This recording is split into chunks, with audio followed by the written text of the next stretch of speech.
Hi ma'am, congratulation. लोग बहुत प्यार कर रहे हैं पुरुषपुर 3 को भी जितना फर्स्ट और 2 को मिला था। क्या कुछ कहना चाहेंगे? Thank you so much. Paurushpur 3 मेरे लिए पौरुषपुर 2 से भी ज़्यादा स्पेशल रहा है। वो इसलिए क्योंकि पौरुषपुर 3 में मैं एक नहीं बल्कि 2 भूमिकाएं निभा रही हूँ। डबल रोल, डबल धमाका। एक है महारानी स्नेहलता की भूमिका और दूसरा किरदार है विषकन्या भौमिका का। और मैं आभार व्यक्त करती हूँ एकता कपूर जी का, जिन्होंने मुझको डबल रोल देकर मुझ पर ये यकीन किया कि मैं इस काबिल हूँ कि एक नहीं बल्कि 2 भूमिकाएं निभा सकूँ। तो आपके इस यकीन के लिए, आपके भरोसे के लिए मैं आपका आभार व्यक्त करती हूँ एकता कपूर जी। मेरे लिए बहुत ही चैलेंजिंग रहा ये 2 भूमिकाएं निभाकर। वो इसलिए क्योंकि दोनों अलग हैं और एक बहुत ही पावरफुल होती है महारानी स्नेहलता, पौरुषपुर के राज सिंहासन की सुरक्षा वो हमेशा करती आ रही हैं। और इसमें भी पौरुषपुर 3 में भी हम देखते हैं कि वो किस कदर पौरुषपुर की राज गद्दी को बचाती हैं और क्या क्या बलिदान वो करती हैं। और हम देखते हैं कि कैसे वो खुद की औलाद को त्याग देती हैं पौरुषपुर के राज सिंहासन को बचाने के लिए। और वहीं हम देखते हैं कि विषकन्या भौमिका एक बहुत ही अनोखा किरदार करते हुए खुद को पेश करती है। वो बहुत ही जहरीली होती है। उसमें तकरीबन 1000 सांपों का विष होता है और उसे इस तरह बनाया जाता है बचपन से। और जब वो 21 साल की हो जाती है तो हम देखते हैं कि कैसे वो अपने विष से, अपने जहर से पौरुषपुर के दुश्मनों का खात्मा करके पौरुषपुर की हिफाजत करती है। तो ये दोनों भूमिकाएं निभाते निभाते मुझे ऐसा लगने लगा कि मैं भी बहुत ताकतवर हूँ और मैं भी जहरीली हूँ। राइट। मैम, जब डबल रोल करते हैं ना तो बहुत सारे चैलेंजेस होते हैं, जी। बट इसमें आप महारानी और विषकन्या का रोल प्ले करते, तो सबसे ज्यादा किस रोल में आपको मजा है, विषकन्या या महारानी के लिए? मेरे ख्याल से विषकन्या की भूमिका निभाते हुए मुझे बहुत अच्छा लगा, बहुत मजा आया, क्योंकि कोई भी हथियार इस्तेमाल करने की जरूरत नहीं पड़ी, तलवार या खंजर या कुछ भी। बस अपनी जीभ निकालो और दुश्मन को डस लो।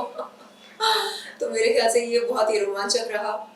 और असल जिंदगी में अगर ऐसा करने का मौका मिला और अगर ऐसा हम सच में कर पाए तो सोचो कितना मजा आएगा। इन रियल लाइफ अगर कुछ ऐसा मौका मिला तो किसे डसेगी पहले? इस सवाल का जवाब है आपके पास। ये मैं नहीं बताऊंगी। ठीक है। आप जानते हैं वो कौन है जिसको मैं सबसे पहले डसना चाहूंगी। राइट। मैम, शो की बात करूँ तो जिस तरीके का आपका गेटअप है वो भी बहुत लोगों को पसंद आ रहा था, तो इस बार आपने बहुत अलग स्टाइल भी है क्योंकि आप विश कन्या का किरदार कर रहे हैं, तो वो उसके लिए आपने कैसे प्रिपेयर किया खुद को? मुझसे कहा गया था कि विषकन्या भूमिका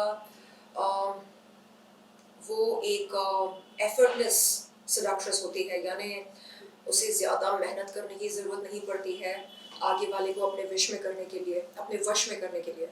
तो अपनी बातों से, चाल चलन से और अपनी तेज नज़र से और आखिरकार अपने विश से वो आगे वाले को अपने वश में कर ही लेती हैं। और सबसे पहले उसका जो मिशन होता है ज़िंदगी में वो ये होता है कि वो पौरुषपुर के दुश्मनों का खात्मा करे और 24 घंटे पौरुषपुर की हिफाजत करे।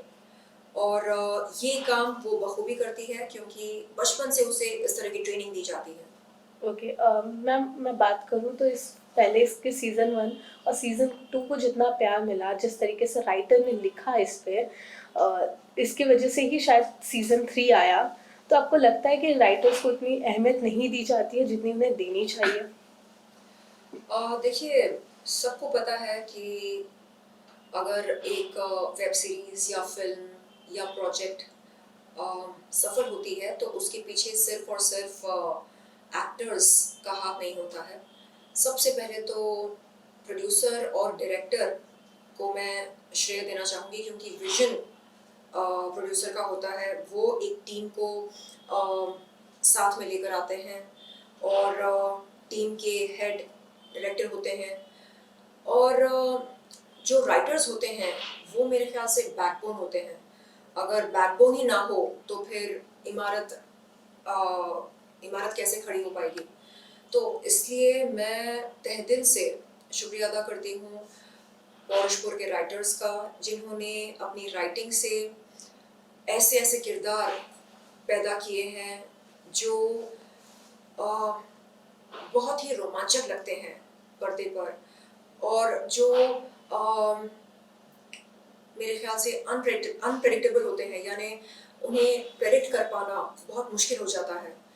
तो ऐसे किरदारों को पैदा करने के लिए और कहानी में ट्विस्ट्स एंड प्लॉट्स तैयार करने के लिए और अनप्रेडिक्टेबल मोमेंट्स क्रिएट करने के लिए मैं तहे दिल से पौरुषपुर के तमाम राइटर्स का शुक्रिया अदा करती हूँ, और मैं चाहूँगी कि आपको बहुत सारा अच्छा काम मिले आगे चलकर, क्योंकि आपने बहुत मेहनत करी है और आप सच में डिजर्विंग हैं। आपको लगता है कि इन इन दिनों जिस तरीके से राइटर्स को इतनी अप्रिशिएशन नहीं मिल रही है, तो आप अगर आपको मौका मिलता है आपके साइड से, तो आप राइटर्स के लिए क्या करना चाहेंगे? देखिए, इंडस्ट्री में राइटर्स के लिए एक एसोसिएशन है, और उस एसोसिएशन का मैं भी एक हिस्सा हूँ, क्योंकि मैं भी एक राइटर हूँ, तो मेरे पास भी राइटर्स कार्ड है। और मैं देखती हूँ कि अवार्ड फंक्शंस में राइटर्स को भी अवार्ड्स दिए जाते हैं। मैं चाहूँगी कि आने वाले समय में जब जब किसी फिल्म का जिक्र हो, किसी वेब सीरीज़ का जिक्र हो, तो उस फिल्म या वेब सीरीज़ के साथ जुड़े राइटर का भी जिक्र हो। जैसे आजकल हम देखते हैं या सुनते हैं, जब रेडियो पर कोई गाना बजने वाला होता है तो रेडियो जॉकी उस गाने के नाम के साथ साथ उस गाने के गायक या गायिका के बारे में भी हमें जानकारी देते हैं। तो उसी तरह जब जब आने वाले समय में किसी फिल्म या वेब सीरीज़ का जिक्र हो, तो उस फिल्म या वेब सीरीज़ के नाम के साथ राइटर्स का भी नाम सामने आए, ताकि हमें जानकारी मिले कि कौन सा राइटर किस फिल्म के साथ जुड़ा है और किस राइटर ने ऐतिहासिक राइटिंग के साथ हमारा दिल जीता और ऐतिहासिक किरदार पर्दे पर लेकर आए। तो ये बहुत ज़रूरी होता है, यानी क्रेडिट देना, रिकग्निशन देना। ऑलराइट मैम, लास्टली फैंस को क्या मैसेज देना चाहेंगे फॉर दिस सीजन एंड इसके बाद आपके कोई अपकमिंग प्रोजेक्ट्स? मैं चाहूँगी कि बहुत जल्द मैं पहले से ज़्यादा बेहतर काम करूँ, और मेरे जो शुभचिंतक हैं वो आए दिन यही गुजारिश करते हैं कि चलो बहुत हो गया, अब पर्दे पर आ जाओ, बड़े पर्दे पर। तो देखते हैं कि कब क्या धमाका होता है। वैसे मैं मानसिक रूप से और शारीरिक रूप से तैयार हूँ आप सबका मनोरंजन करने के लिए और बेहतरीन अदाकारा करने के लिए।